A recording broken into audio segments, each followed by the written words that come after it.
जय श्री राधे। श्री हरिवंश राधा वल्लभ लाल की जय। हित हरिवंश महाप्रभु की जय। परम पूज्य गुरुदेव महाराज की सदा जय हो। बहुत बहुत स्वागत है आप सभी का। आइए सुनते हैं सखियों के शाम से एक बड़ी ही प्यारी लीला को। इसका नाम है अनाम अनुभूति, जिसका कोई नाम नहीं है, अनाम है। तो चलिए शुरू करते हैं। कौन है यह? कहां से इस पथ पर कहां जाने के लिए कब आई थी और अब दिग्भ्रमित सी रह रहकर चारों ओर दृष्टि पसार कर किसे खोज रही है? कभी अधीर हो इस दिशा और कभी उस दिशा की ओर दौड़ पड़ती है। कभी आत्महारा सी बैठती अथवा गिर पड़ती है। संभवतः वह स्वयं नहीं जानती कि क्या कर रही है। उसे तो केवल इतना स्मरण है कि क्षण मात्र में उसके जीवन में प्रलय घटित हो गया। कैसे भला? उसके स्मृति पटल पर केवल दो आकर्ण चुंबित कारे कजरारे दीर्घ द्रग हैं। उसके आगे आगे चलने वाले किशोर ने मुड़कर उसकी ओर देखा और बस थम गई सृष्टि। आह, क्या था उस दृष्टि में कि क्षण मात्र में उसके सुखी संसार में प्रलय उपस्थित हो गया। आशा, अभिलाषा, हंसी, खुशी को निर्दयता पूर्वक मिटाकर हृदय में उतार दी गहरी पीड़ा भरी कसक, जो ना जीने देती है और ना मरने का ही अवकाश प्रदान करती है। उस दृष्टि के आघात, हाँ आघात ही तो कहना सही होगा। यद्यपि इस आघात की अनुभूति इतनी सरद स्निग्ध कि संभवतः सृष्टि की संपूर्ण कोमल अनुभूतियां इसकी समता में हार जाएं। हाँ तो उस दृष्टि के आघात से घायल वह भर भराकर बैठी अथवा गिरी कहा नहीं जा सकता, किंतु इस क्रिया के मध्य ही एक मधु मुस्कान ने उसके सख्त लगे गहरे घाव पर झार का गाढ़ा लेप कर दिया। हृदय आर्तनाद कर उठा, पर दृढ़ता से भींचे अधरों के पीछे ही वह घुट गया। आह का हल्का सा स्वर भी उन कपाटों का अतिक्रमण नहीं कर सका। उस सहायक विहीन प्रदेश में पीड़ा से छटपटाते हृदय पर हाथ धर वह घुटनों में सिर दे सिसक पड़ी। किसे कहें? वहां था ही कौन? कोई होता भी तो क्या कह पाती? और सांत्वना नहीं, मरण की विभीषिका उससे कहीं अधिक सरल सहाय होगी। यूं भी सिर पर तना नील वितान सा गगन, हरितिमा संकुल वसुधा और समीप ही प्रवाहित सरिता की नील धारा ही उसकी इस लज्जाजनक स्थिति के मानो साक्षी हैं। उस एक ही क्षण में मानो उसका अस्तित्व लोप हो गया। अविराम चलती सांस और हृदय की धड़कन भी जैसे थम गई। मन बुद्धि किस ओर भाग छूटे जानने का कोई उपाय नहीं रहा। उस अनाम पीड़ा से अवश्य हो वह धरनी पर लौट पड़ी। कितने समय तक वह ऐसी अर्ध चेतनावस्था में पड़ी आंसू बहाती रही, कौन बताए। धीरे से उसने सिर उठाया। अनायास बहे आंसुओं से पुनीत हुए रजकणों ने उसके मुख पर विचित्र सी अकल्पना का चित्रण कर दिया था। आहा, इतने पर भी इस धूली धूसरित असहाय हृदय दाह दग्ध और मलिन अवस्था में भी यदि कोई उसे देखता तो निश्चित ही सुंदरी कहता। वस्त्रों के धानी रंग में उसका अपना वर्ण भी घुल गया था। वे काले विशाल नेत्र अवश्य ही किसी मृग वधू का सरस उपहार रहे होंगे, जो निरंतर मुक्तादान से धरा को धन्य कर रहे थे।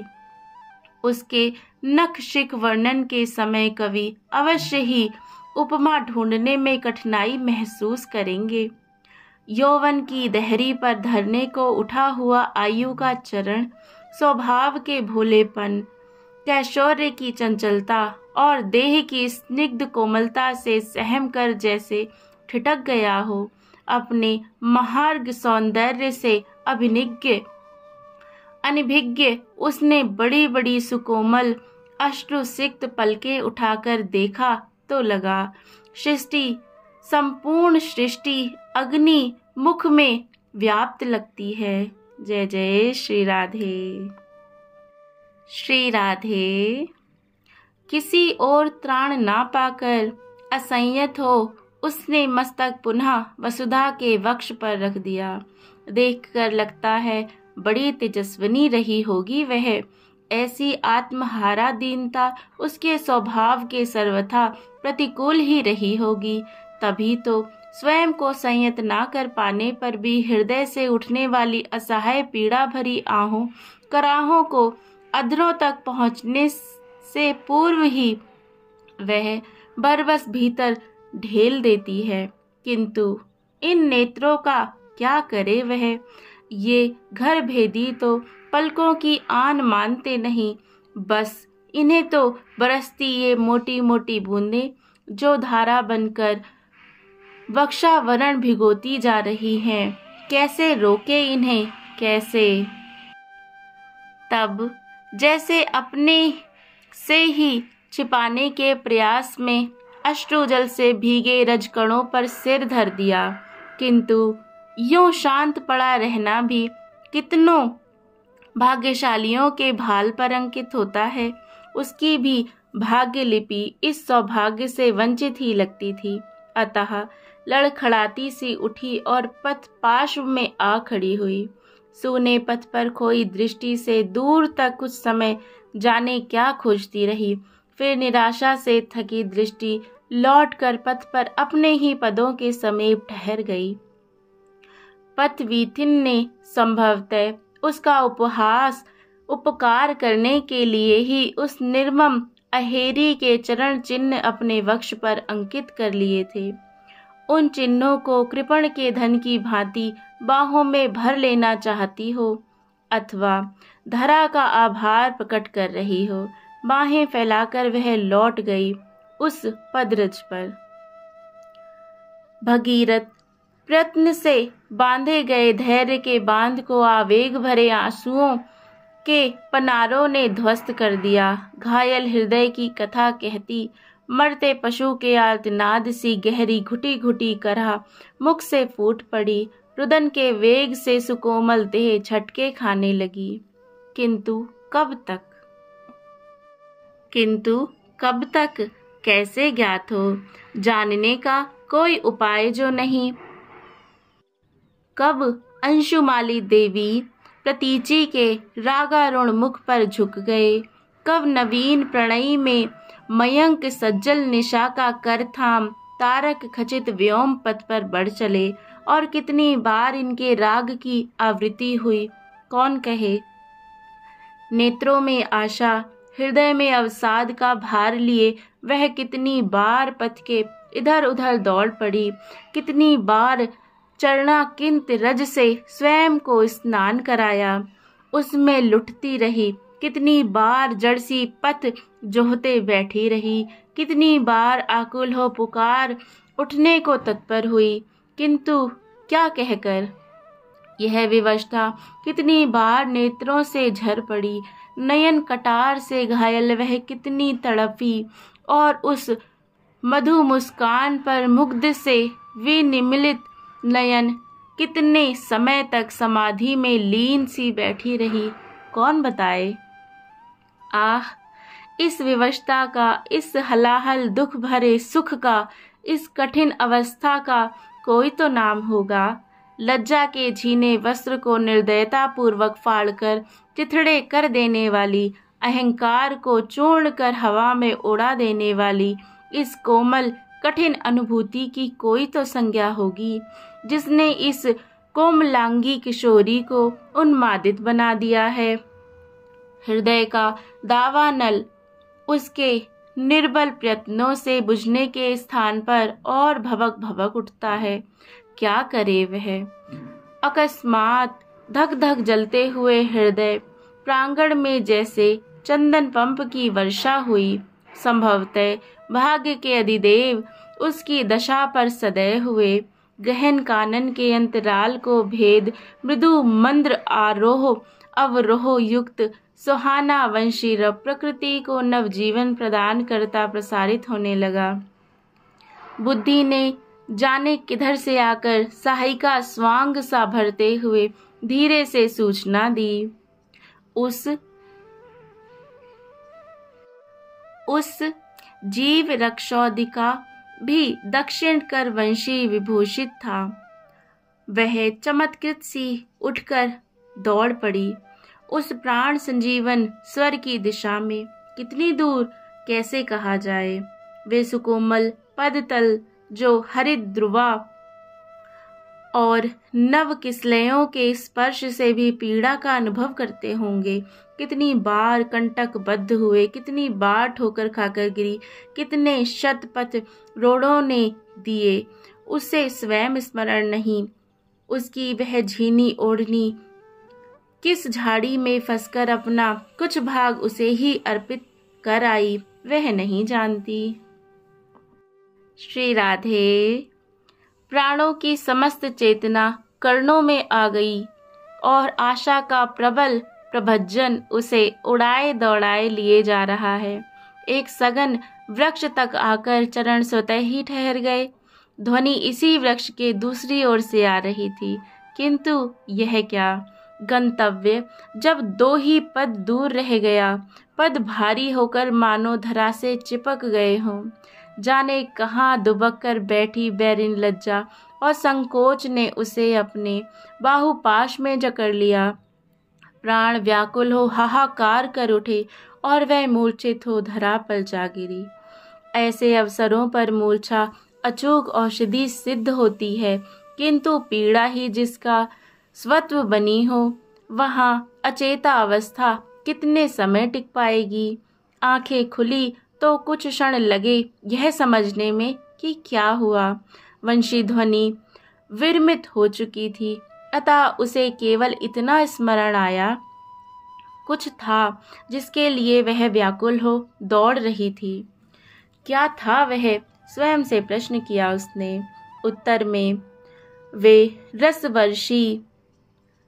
वे रसवर्षी मुस्कान और उसके अपने हृदय में सुलगता धीमा दाह। धीरे धीरे स्मृति पटल पर चलचित्र सा घूम गया सब।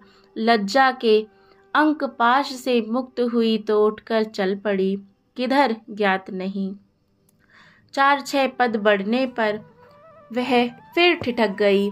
2 सघन वृक्षों बीच भूमि तल से उभरी शिला पर वह खड़ा था। हृदय धक रह गया। प्राणों ने पूछा, क्या सचमुच? बुद्धि ने मुस्कुराकर उत्तर दिया, हाँ, वही प्राण प्रलयंकर हैं। क्या मेरा? उसने चकित हो प्रश्न किया और स्वयं भी उत्तर दिया, हाँ, मेरा मेरा मेरा। और मैं उनकी भवो भव उनकी। दृष्टि उठाकर वही मंद समीर से झूमता मयूर पिछ फहराता पीतपट, सिंह शावक सी कटी शोभा की सीमा, लक्ष्य स्थल वक्ष, वृषभ स्कंद, कंबुकंठ, सुगढ़ सुधार प्रवाल अधर पल्लव। हृदय गति धीमा लांघने लगी, हृदय गति सीमा लांघने लगी, देह शिथिल होने लगी। तभी दृष्टि उन 2 धारी कटार से नेत्रों पर जा टिकी। आह, बधिक भी क्या इतना सुंदर मधुर रसमय होता है। प्राणों में विप्लव मचाकर भगवान पद्म संभव के समस्त परिश्रम पर पानी फेर उनकी विपण विधि को ही जलाकर राख कर देने वाला हलाहल कालकूट भी कभी इतना मधुर, इतना प्राणोपम प्रिय होता है? कभी होता है क्या हलाहल कालकूट इतना मधुर, इतना प्राणोपम प्रिय? हृदय उछलकर बाहर आ कूदने को मानो आतुर हो उठा। प्राण पिघल कर अस्तित्व खोने लगे। मन, हाँ, यह जन्म का बैरी मन, यह कहाँ देह की दुरवस्था देखता है। यह तो बस ठेलना ही जानता है। किंतु दुरंत लज्जा इससे अधिक बलशालिनी सिद्ध हुई। उसने उठने को तत्पर पदों को बांध लिया। बुद्धि ने तुरंत निर्णय दिया, यह तो विग्रह है, देख ध्यान से। भगवान भूमि तिलक देवी प्रतीचि का निराजन अर्जन स्वीकार करने उनके भवन द्वार पर उपस्थित थे। उनका बिंब विग्रह के ठीक पीछे प्रकाश वलय सा शोभित था। सांध्य मंद प्रकाश में विस्फारित नेत्रों से उसने देखा, हाँ सचमुच यह तो नीलमणि निर्मित प्रतिमा ही है। आहा, कैसी तत्सम सजीव सी। निर्माता के कौशल पर वह न्यौछावर हो गई। लज्जा अब तक प्रताड़ित हो कहीं दूर जा बैठी थी। वह दौड़कर उनके चरणों में लिपट गई। उसने भूलुंठित सघन जानु चुंबित कृष्ण केश पाश लगता था, मानो कालिंदी की नील धाराएं उमड़कर विग्रह के चरण प्रक्षालन कर रहे हों। तुम कौन हो? कैसे पाऊं तुम्हें? यह क्या किया तुमने?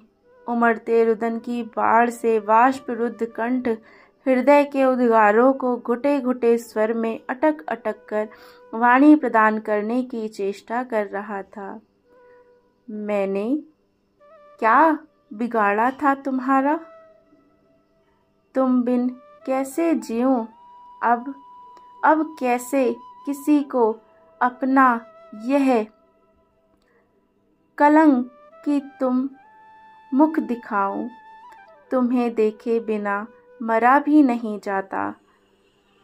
मरना तो हो गया, अन्यथा ही एक बार, एक बार, केवल एक बार देख लूं जी भरकर तो मरना सहज होगा। जीवित रहना तो उससे भी अधिक दुष्कर है। वह बेहाल हो हिचकियों के मध्य कहती जा रही थी, तुम क्यों आ गए ये मेरे सुखी सरल जीवन में? मैं क्या करूं मैं? कहाँ जाऊं मैं? कहाँ से पाऊं तुम्हें? क्या कहकर कैसे पुकारूं तुम्हें?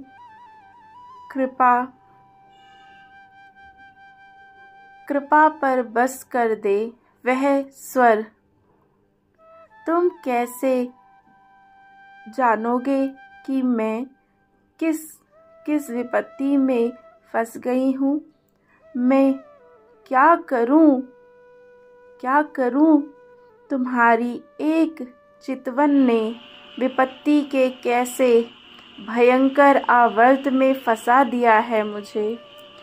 तुम क्या जानो कि मेरे प्राणों की डोरी तुम्हारे चरणों में उलझ गई है। मैं क्या करूं? हाँ नाथ, मैं क्या करूं? हाँ नाथ, हाँ प्रिये। अकस्मात उसके रुंधे कंठ का करुण स्वर कंठ कहर में ही घुट गया। विग्रह को सहलाते कंपित कर ठहर गए और पाटल पंखुड़ी से थरथराते अधर खुले के खुले रह गए। उसे लगा विग्रह सचेतन है। भावों के आवेग से अनुभव खो गया था, किंतु धीरे धीरे जब आवेग हटा अथवा बाहर निकला तो बुद्धि की सूचना रंग लाई। विग्रह सचेतन है। उसके अंगों में प्रस्तर अथवा रत्न प्रतिमा की परुषता नहीं है और उसके अपने सिर पर किसी का स्नेह हस्त संचरित है। हृदय आनंद, आश्चर्य और लज्जा से धड़कना भूल गया। क्या करे वह अब अपना यह लज्जारुण मुख लेकर कहाँ किस विवर में जा समाये। निस्पंद सी वह उन चरणों में पड़ी रही। उठकर भागने की भी क्षमता देह में नहीं रही। दो सबल बाहुओं ने उसे उठा कर बिठाया, पर कंपित देह का भार पद संभाल नहीं पा रहे थे, अतः वही बाहु संबल दी थी। बंद नेत्रों से प्रवाहित वारी धारा जैसे विरमित होना चाहती थी। एक बार पुनः जैसे देह धर्म सहित समय ठहर गया। ललाट पर अधर स्पर्श के साथ ही स्निग्ध श्वास वायु का अनुभव हुआ और पलक पंखुड़ियां उघड़ गईं। सम्मुख सौंदर्य पारावार लहरा रहा था। वे दृग कमल, क्या है उनमें? आनंद, अपनत्व, प्रेम और वह सब जिसे भाषा की अल्प क्षमता अभिव्यक्त नहीं दे सकती। उस अनंत स्नेह सागर की था ना पाकर उसके अवश्य नेत्र पुनः मुंद गए तो सुदृढ़ बाजुओं ने, सुदृढ़ भुजाओं ने, आवेठन ने वक्ष को दबा लिया। मुख उनकी ग्रीवा से जा लगा। ओह, यह देह गंध! जय जय जय जय जय जय। कितना प्यारा अनुभव है ना सखी का, कितना सुंदर। जय हो जय हो जय हो। अरे भैया, राधे राधे राधे राधे राधे राधे, जय जय श्री राधे।